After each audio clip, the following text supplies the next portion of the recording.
Oh, il y en a qui l'emporte. Sébastien Ernaud, la victoire des petits. Pronostic quintet de ce mercredi 17 avril, les amis. J'espère que tout le monde va bien. On se retrouve encore une fois pour un nouveau quintet. On ira cette fois-ci du côté de Reims. Réunion 1, course 4. 16 partants, 2 échelons de départ. Des 7 à 11 ans, n'ayant pas gagné 260 000 €. Il y aura un recul à 140 000 €. Alors, comme d'habitude, je vais vous donner mes 6 préférés en vous expliquant de la manière la plus claire possible mes choix. Si ce genre de contenu vous plaît, je vous invite à envoyer un maximum d'ondes positives, des likes. N'hésitez pas à commenter la vidéo, me dire ce que vous en pensez. Dites-nous en commentaire quels sont vos favoris, quelle est votre sélection en 6 chevaux, quel favori pour vous peut être douteux, quel outsider peut venir créer la belle surprise. N'hésitez pas à nous partager tout ça pour qu'on passe un bon moment tous ensemble. Alors à la lecture des partants et après avoir un petit peu feuilleté la presse quand même, il semblerait que le favori, ce 15 Edic Gemma, qui est annoncé comme imbattable, eh bien, fasse l'arrivée. Moi, j'ai décidé de ne pas le mettre en première position. Je vais vous expliquer pourquoi dans cette vidéo. Mais je pense par contre qu'il y a de bons outsiders là, qui peuvent venir créer la surprise. Par exemple, des chevaux qui partent en tête, qui m'ont bien plu ces derniers temps, très bon comportement. Donc, je m'en méfie beaucoup et ils peuvent donner beaucoup de mal à Edic Gemma pour gagner cette course. Donc, on y va les amis. Juste rapidement, je vous rappelle que je suis partenaire The Turf. Pour la majorité d'entre vous, vous le savez. Mais si vous n'avez pas de compte The Turf, n'hésitez pas à ouvrir un compte avec le lien qui est en commentaire. Ça dure 2 minutes et votre premier dépôt est doublé, comme vous le sentez. Mais si vous mettez 50, eh bien vous jouerez avec 100. Ça permet de se faire plaisir pendant quelques jours sans se ruiner pour pourquoi pas apprendre à jouer aux courses hippiques, prendre du plaisir sans stresser. Donc n'hésitez vraiment pas. Et si vous avez déjà un compte, eh bien partagez cette vidéo avec votre entourage pour qu'ils ouvrent un compte The Turf. Premier dépôt doublé et avec mon lien, vous avez 10 € supplémentaires. Donc faites-le si vous aimez jouer aux courses, si vous voulez apprendre à jouer aux courses. Tout ça dans la bonne humeur. Et on y va, les amis, on y va. Tentons quelque chose en tête qui me paraît pas impossible, vraiment pas impossible. Moi, je tente ce numéro 1, Graal du Chêne. Alors, je pense que la cote sera élevée. Il ne fait pas partie des plus jeunes. Il est le moins riche, d'assez loin d'ailleurs.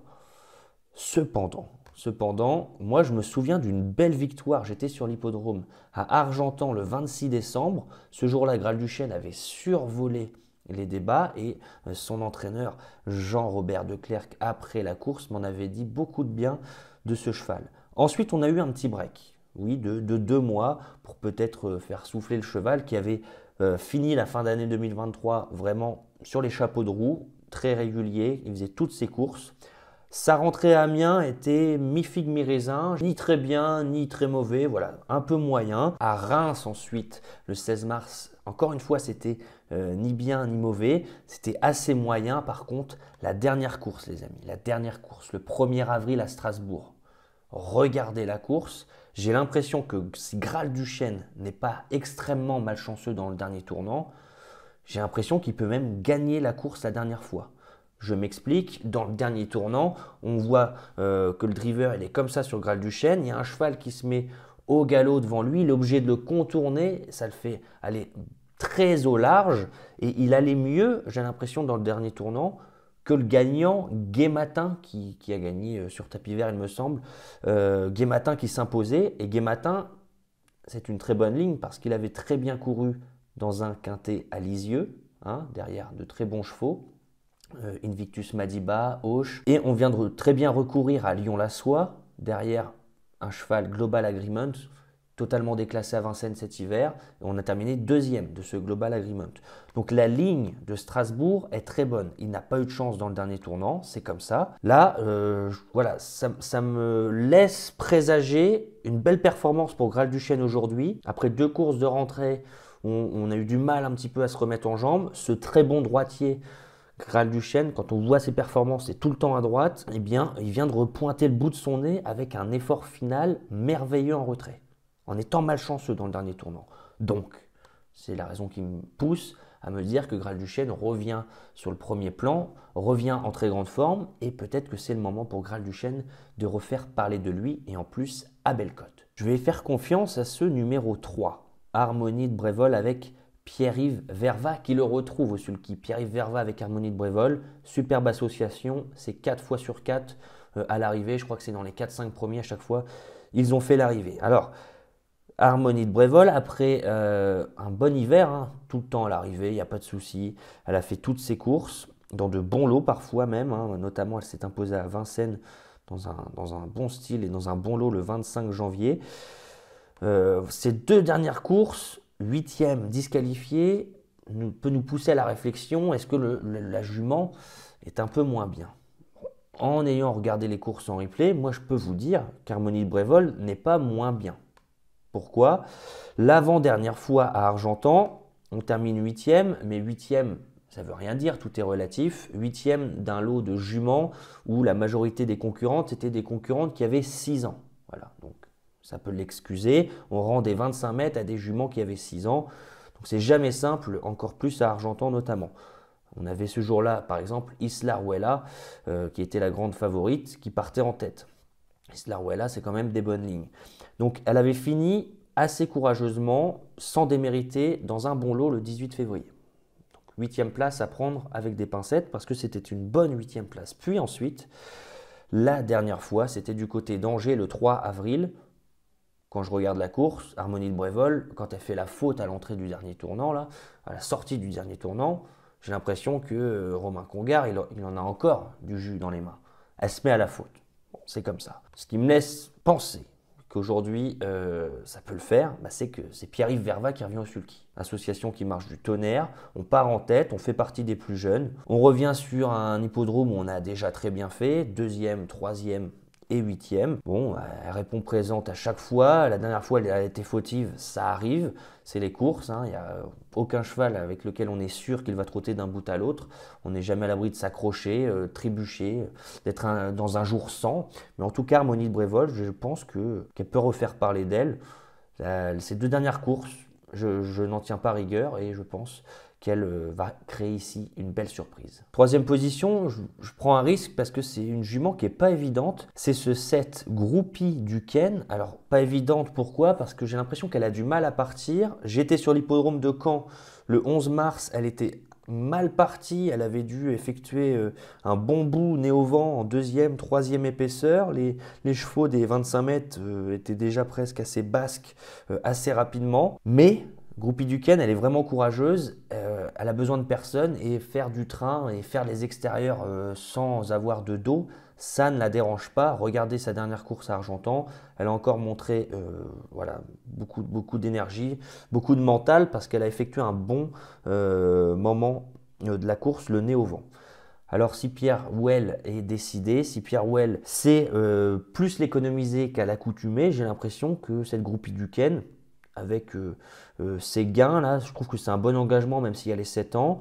Une Virginie Moquet, l'entraînement de Virginie Moquet qui la dernière fois qu'elle a participé dans un quintet, c'était Pierre Well au sulky et on s'en souvient, c'était un vendredi soir il me semble, où c'était Être d'Ourville qui s'était imposé, qui avait créé la surprise.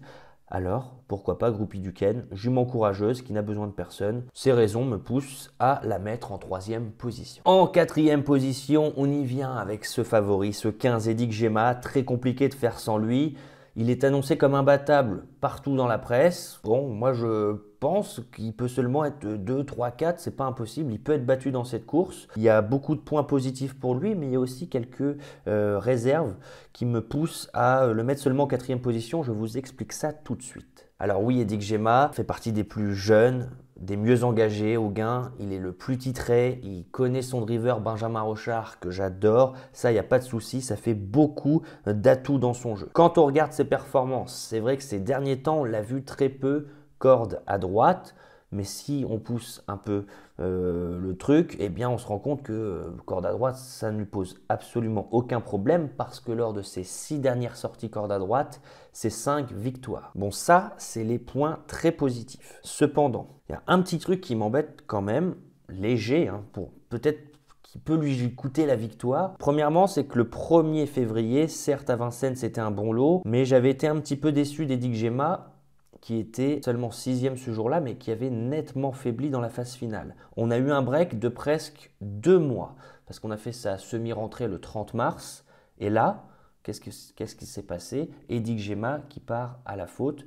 On n'était pas habitué à ça. Alors peut-être que tout simplement Eddie Gema était trop frais, et puis un peu trop excité de faire ça rentrer. Et puis Eddie Gema a fait la faute. On est revenu dans le parcours. Ça s'est pas très bien passé parce qu'on a dû faire des efforts parce qu'on avait fait une grosse faute au départ. Bon, je me dis qu'on n'était pas habitué à faire des fautes et qu'on n'a quand même pas eu une vraie course depuis maintenant presque 2 mois et demi. Alors peut-être que Eddie Gema n'est pas à 100%, c'est ce qui me laisse penser qu'Eddie Gema peut être battu aujourd'hui. Il est à noter tout de même que l'entraînement de Marc Sassier est un atout positif pour cette candidature parce que tous ces pensionnaires marchent sur l'eau en ce moment, il prend des places tout le temps, il gagne beaucoup de courses et quand il ne gagne pas, il se place. Donc c'est très compliqué de faire sans Eddie Gema, mais je l'ai placé seulement en 4e position. Attention, il faut rendre 25 mètres à 2-3 bons chevaux qui partent devant. On n'est peut-être pas à 100%. Et la dernière fois, on a fait la faute en partant, on n'était pas habitué à ça. Donc petit coup de poker en mettant Eddie Gema seulement en 4e position. En 5e position, alors là il y a une candidature qui me plaît bien pour être 3, 4, 5, c'est ce 12 Habit de Soirée. Alors Habit de Soirée, déjà a peu couru cet hiver, seulement à bon escient, une disqualification à Vincennes, mais sinon on a répondu présent dans toutes les courses. Habit de Soirée reste quand même sur des fins de course assez tranchantes, j'ai trouvé. À Enghien d'abord dans un quintet, 4e, c'était avec Franck Nivard au sulky, c'était très bien. Et en dernier lieu au Croisé-la-Roche, pareil, je trouve que la fin de course était très plaisante. On avait un mauvais numéro derrière la voiture. Donc là, sachant qu'il va y avoir des wagons de 3 qui vont se créer, c'est obligé, avec Eddie Gema qui va vouloir assez rapidement certainement prendre le commandement, il va y avoir des wagons qui vont pouvoir le ramener. Donc, en comptant sur un bon déroulement de course, bien évidemment, Habit de Soirée a tout à fait le droit de participer à l'emballage final. Et en plus, la dernière fois qu'il est venu sur le parcours du jour, il s'y était imposé. C'était le 3 décembre. Alors, compliqué de faire, selon moi, 100 Habit de Soirée dans une sélection en 6. Et pour compléter la sélection, les amis, je me tourne vers une candidature peu expérimentée corde à droite avec ce numéro 8 Gossip Boy. Durant sa carrière, seulement 2 courses à son actif corde à droite. Alors on peut savoir que tout simplement son entraîneur a détecté que Gossip Boy était pas très bon à droite ou bien meilleur à gauche. Cependant, à Nancy la dernière fois corde à droite, pour la 2e fois seulement, j'ai pas trouvé que Gossip Boy virait mal dans les virages, peut-être que je me trompe. Et le 30 mars à Nancy, Gossip Boy avait tracé une magnifique fin de course en retrait. Je l'avais noté celle-là, magnifique fin de course en retrait la dernière fois. Regardez la course si ça vous intéresse. Il était très loin dans le parcours, mais là je pense qu'aujourd'hui le fait de partir en tête, même si on doit assurer un peu le départ avec Gossip Boy, c'est un petit peu son mauvais côté, eh bien on va pas être loin décollé, on va plutôt être à mi-peloton au pire. Donc je me dis que ça va jouer en sa faveur et j'avais déjà détecté un retour en forme le 9 mars du côté du Croisé-la-Roche où Gossip Boy avait terminé très très fort. Alors je me laisse tenter, bien que peu expérimenté corde à droite, par une candidature qui est bien engagée au gain, qui part en tête et qui nous a montré parfois de belles fins de course. Alors je me laisse tenter par ce 8 Gossip Boy. Je vous récapitule ma sélection les amis pour ce quintet du mercredi 17 avril. En pole position, tentons ce numéro 1 Graal du Chêne, retour en forme, c'est sûr. La dernière fois, c'était très bien. Je pense qu'il aurait gagné s'il n'avait pas été malchanceux dans le dernier tournant. En 2e position, le 3 Harmonie de Brévol. Pierre-Yves Verva revient au sulky. Ça peut faire mouche. Attention, attention. En 3e position, une très courageuse Groupie Duquesne, le numéro 7, avec Pierre Well. Elle a déjà démontré qu'elle n'avait besoin de personne. En 4e position, le 15 Eddie Gema, annoncé comme le favori imbattable. Je vous expliquais dans la vidéo pourquoi je le mettais seulement en 4e position. En 5e position, le 12 avec Habit de Soirée qui nous a montré de belles fins de course lors de ses 2 dernières sorties. Et pour compléter la sélection, le 8 Gossip Boy. Attention, peu d'expérience corde à droite, mais j'ai bien aimé son comportement qui annonce un retour en forme ces derniers temps. Sur ce les amis, on se retrouvera très prochainement pour un nouveau quintet. Je vous souhaite vraiment beaucoup de chance au jeu et on se dit à plus tard. Ciao.